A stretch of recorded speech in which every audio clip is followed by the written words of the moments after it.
এই ফকিন্নি কে এটাই যে প্যান্ট পরে আসছে। ঠিক করে কথা বলেন। কে এটা? আমার হাজবেন্ডকে ভালো করে সম্মান দেন। তোর হাজবেন্ড এটা? এই বেটা তুই কে? আমি কে? আচ্ছা আমি কে? তুই তো চাকর, তোর তো দেখতে চাকরের মতো লাগে। আমি তো চাকরি ভাই, কিন্তু আপনার এইভাবে সব কথা কি ভুলে গেছেন? কি বলে বলতে হবে না সবাইকে জানাবো? শুনবো, কি বলবা? কি বলবো মানে কি? পিছন পিছন তো আপনি ঘুরছেন, আমি তো ঘুরি নাই। কে? তাহলে তুমি আমার দিকে তাকাইছো কেন? পিছনে যে ঘুরছি আজব। আমি যে দাঁড়াও দাঁড়াও, আমার কথা শুনো তুমি। তুমি যে তোমার ফোনে যে এমবি, তাহলে এমবি নিছিলি কেন আমার ফোন থেকে? আমার টাকা নষ্ট করছস কেন? ভাইয়া শুনেন, আমি ওইটা আপনার কাছে ধার চাইছিলাম। এখন আমি তোর ভাইয়া। আপনাকে আচ্ছা, আমি সারা জীবন এখন আমি তোর ভাইয়াই ভাইয়া। ডাকছি। এখন আমি তোর ভাইয়া। তুই 1 বছর কইছিলি এটা কো? আমি 1 বছর জাহান্নামে ছিলাম। আর শুনেন, আমার হাজবেন্ড যথেষ্ট শিক্ষিত, ঠিক আছে? আর আপনার ক্লাস বলতেছিলাম না, আপনার ক্লাসে ঠিক এইখানে আমার পায়ের নিচে, মাইন্ড ইট। আচ্ছা এই দাঁড়া, তুই আমার কি কইলি? আমার ভাই, ক্লাস please, কোথায়? এখানে please। পায়ের নিচে। পায়ের নিচে? হ্যাঁ। তাইলে শোন, তুই এখন থাকস কি খাটে থাকস? টিনের ঘরে থাকস নিশ্চয়ই। এর সাথে এই তুই কি করস? আমি গরিব মানুষ, কৃষি কাজ করি, চাষাবাদ করি। আমার ও চাষাবাদ করে, তাহলে তুই এই ক্লাসে? তাহলে তো তুই এই ক্লাসে?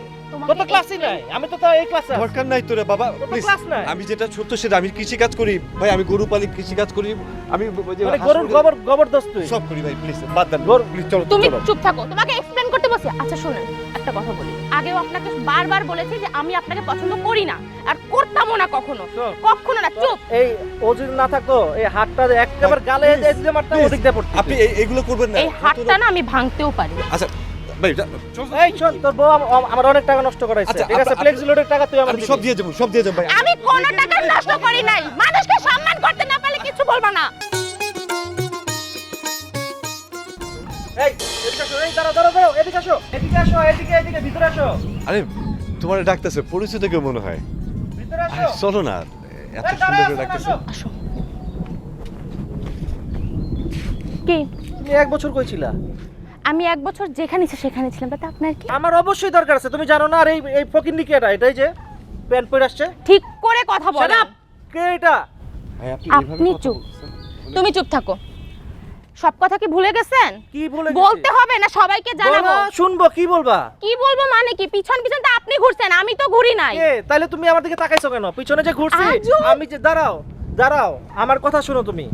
তুমি যে তোমার ফোনে যে এমবি, তাহলে এমবি নিছিলি কেন আমার ফোন থেকে? আমার টাকা নষ্ট করছস কেন? ভাইয়া শুনেন, আমি ওইটা আপনার কাছে ধার ও, চাইছিলাম। এখন আমি তোর ভাইয়া। আপনাকে আচ্ছা, আমি সারা এখন জীবন আমি তোর ভাইয়াই ভাইয়া। ডাকছি। এখন আমি তোর ভাইয়া। ভাই, আপনি এই কি বেটা শুরু তুই কে? আমি কে?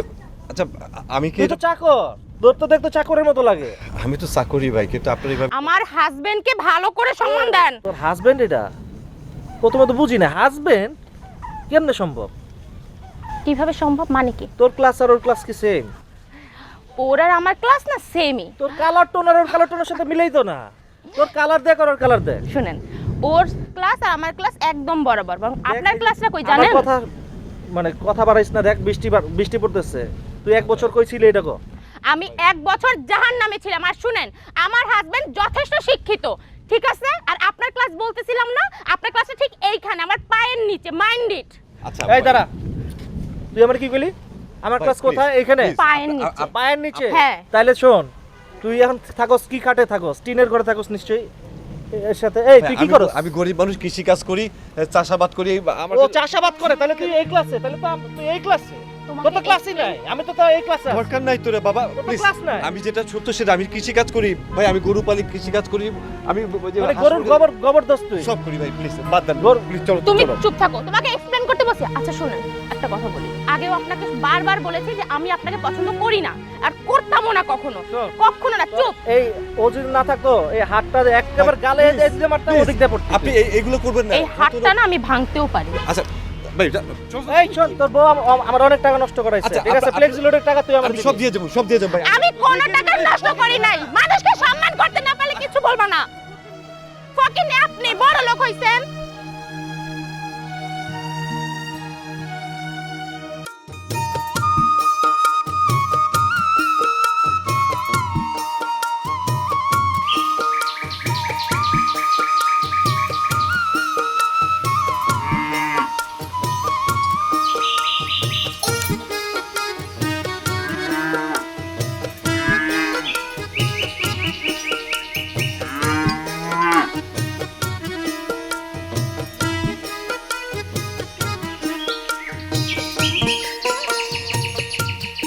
খা।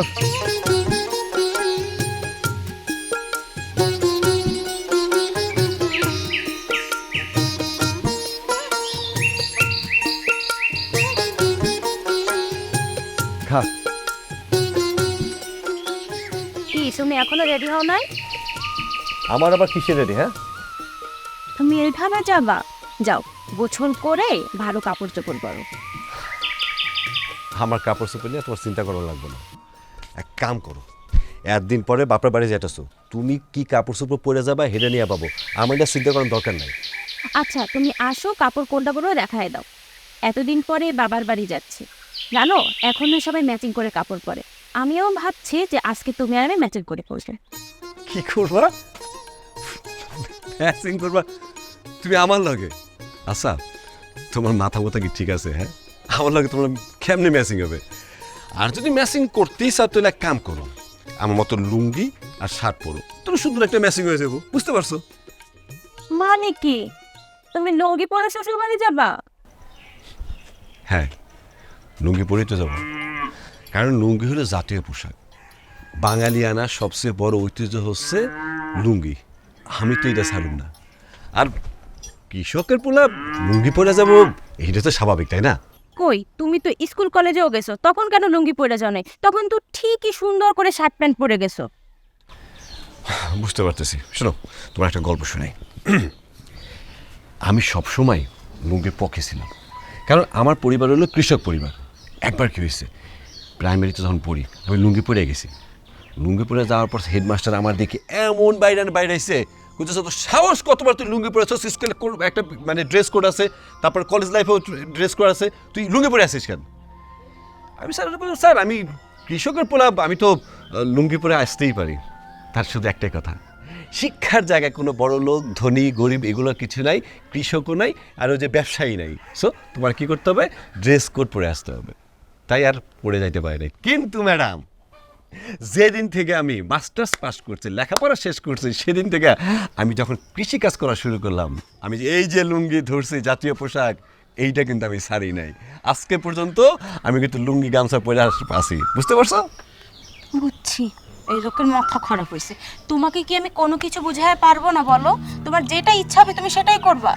এই যে বড় লোকের মেয়ে, মাথা কিন্তু আমার খারাপ হয় নাই, মাথা খারাপ হয়েছে তোমার। বুঝতে পারছো? আবার কি হলো? বুঝতে পারছি তোমার মন খারাপ হয়েছে, কিন্তু তুমি মনে হয় ভুলে গেছো যে বিয়ের সময় তোমার বাড়িতে যাওয়ার পর তোমার বাড়ির লোকজন আমার যে অপমান করছে, ওইটা তো আমি এখনো ভুলতে পারতেছি না। আমি যাবো তোমার বাড়ি, কোনো সমস্যা নেই, কিন্তু একটা কিন্তু শর্ত আছে। আমি কি পইরা যাব, কেমনে যাব, ওই সিদ্ধান্তটা কিন্তু আমি নেব। তার চেয়ে বরং চলো, তুমি কোন ড্রেস পরবা, আমার বোর্ডারে কোন ড্রেস পরলে খুব বেশি ভালো লাগবে সেটা আমি তোমার দেখাই দিতেছি। চলো যাই, চলো যাই। আর এটা হাস এরকম করে রাখলে হবে নাকি? হ্যাঁ, এই তোরা সাবধানে খাইতে থাকিস, আইতাছে কিন্তু। এই যে ক্ষেতটা আছে না, এই না রবি শস্য ফলাবে, শস্য ফলাইলে 2-3 বার কিন্তু চাষবাস দিলে খুব ভালো ভালো ফসল হবে, বুঝছো? তোমার যা যা ইচ্ছা তাই দেখো। হয়েছে কি? কতবার করে বললাম যে আমি এত দূর হেঁটে যেতে পারবো না, এখন আমার পাটা ব্যথা করতেছে। বড় লোকের মাইয়া তো, একটু হাঁটো, হাঁটলে স্বাস্থ্যটা ভালো থাকবে। বুঝতে পারতেছো না কিসের জন্য? কি হয়েছে? আল্লাহ, হে তোমার দি পাশি লেগেছে। দিদি দিদি, আল্লাহ আল্লাহ আল্লাহ আল্লাহ আল্লাহ আল্লাহ রে আল্লাহ, দিদি ফসকে পড়ে গেছে। রে আরে আমার জানটার, আমার কলজারের মধ্যে কত কষ্ট সে। সি সি সি সি। আরে আগে বলতো আমি একটা অন্য ব্যবস্থা করতাম, হাঁটাই নিয়ে আসতাম না, একটা কথা হইলো। আচ্ছা চলো, আমি তোমার কোলে লয়ে যাই। ঢং করো না তো। বাবা, আমি আবার কখন ডন করলাম? তোমার কি মনে হয়? হ্যাঁ, তোমার এই জামাই কি দুর্বল? এই যে দেখো মিষ্টি, এই ব্যাগ, এই দুইটা নিয়েও তোমার আমি কোলে লয়ে যাইতে পারবো, কোনো সমস্যাই হবো না। জি, আমি জানি সেটা আপনি এটা করতে পারবেন। আচ্ছা, তুমি কি জানো আমি কত বড় ভাগ্যবান পুরুষ? ভাগ্যবান? তুমি তুমি কিভাবে ভাগ্যবান? বলো তো কিভাবে? শোনো, তোমার মতো একটা বড় লোকের মাইয়া বিয়া করছে, এরকম কুটকুটে সুন্দর একটা বউ পাইছি। হ্যাঁ, এটা কি মানে ভাগ্যবান পুরুষের লক্ষণ না? ধুর, কি যে বলো না। বরং আমি অনেক গর্ববোধ করি যে তোমার মতো সৎ, কর্মঠ, শিক্ষিত একজন স্বামী পেয়েছি। দূর, এটা কিছু না। শোনো, একটা প্রবাদ আছে, মনীষীর একটা কথা বলতে, ভাগ্যবান পুরুষরাই ভালো স্ত্রী পায়। এটা কিন্তু আমার কথা না, মনীষীকেও কথা। হ্যাঁ, মনীষীকেও কথা ফেলতে নাই। সেই হিসাবে আমি অবশ্যই ভাগ্যবান করতে পারি। আচ্ছা, তাই বুঝি? তা তোমাকে দেখে কিন্তু তা মনে হয় না। আচ্ছা, তুমি কি তা পেয়েছো? অবশ্যই আমি ভাগ্যবান। হ্যাঁ, আমার দেখো কত হাসি খুশি, মানে কত সুখী মানুষ একটা। হ্যাঁ, আমার থেকে ভাগ্যবান পৃথিবীতে কে আছে কও? ওরে বাপ রে বাপ, ঠাড়া ভাঙ্গা রৌদ্র। হ্যাঁ, এই রোদের মধ্যে যদি আমরা 10টা মিনিট বসে থাকি, হ্যাঁ, আমরা দুজনে একদম আগুন ছাড়া, কাঠখটি ছাড়া, বুঝছো, সান ফ্রাই হয়ে যাবো, কটকট কটকট করে খাই ফেলতে পারবো, কোনো ব্যাপারই না। আমি পড়তেছি পুরি, তাতে কোনো দুঃখ নাই। হ্যাঁ, কিন্তু আমার এই সুন্দরী বউটা পুড়ে যাবো, এটা তো মানো যাবো না। সে বুঝছো, হলো চলো, এটা বসে থেকে লাভ নাই, নাহলে দেখা যাবো যে আমি কালো হয়ে গেছি, আমার বউটা আর একজনের কাছে গেছে। তোমার মাথাটা সত্যিই গেছে। শোনো, চলো যাই, নইলে তো আবার কি না কি হয়ে যায়। চলো চলো।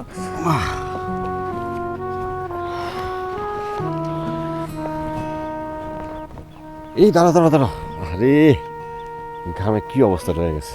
হইছে, থাক, চলো। এই শোনো, কি?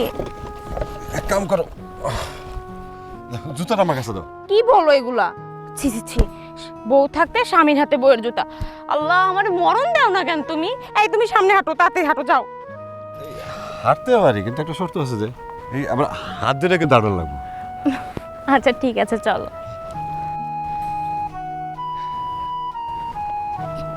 এই যে দেখো, আবার কিন্তু তুমি ঘামা যাবে, এই উঠতে না উঠতে আবার ঘামা গেছে। এই যে দেখো। হইছে, চলো, আর লাগবে না। শোনো, তোমার মতো একটা ভালো বউ পাইছি, এটা যে আমার কত বড় সৌভাগ্য, এটা আমি তোমার বুঝতে পারবো না। আচ্ছা, কারণ এই যুগে মাইয়াকে কত চাহিদা থাকে, আর আমার এই যে একটা বউ, হ্যাঁ, কোনো চাহিদাই নেই। মানে কোনোদিন যা খাওয়াইছি, ডাইল হোক, ভাত হোক, যা হয়েছে, তুমি কি সুন্দর খাইছো, কখনো বলো নাই আমার এটা লাগবে, ওইটা লাগবে, আমার শাড়ি লাগবে, চুড়ি লাগবে। আমি আমার সামর্থ্য অনুযায়ী দেওয়ার চেষ্টা করছি, তুমি তো আলহামদুলিল্লাহ খুশি হয়ে গেছো।